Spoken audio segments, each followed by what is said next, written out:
Happy Tulip Tuesday. This is the day we share timely tips for the tulip bunch. Today, talking ribbon storage. It's back on trend. How do you take care of it?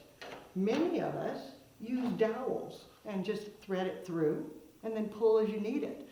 But it can be so frustrating when you have an empty spool in the center. You have to take everything off just to get to that to replace it. Better is to use roofing gutter. Yes, I know, you're like, roofing gutter?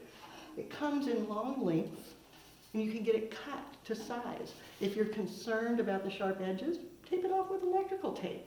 That way, once your ribbon's all in place, you can just take the one you need, use it, and then easily slide it right back in. When a spool is empty, no problem, take it out.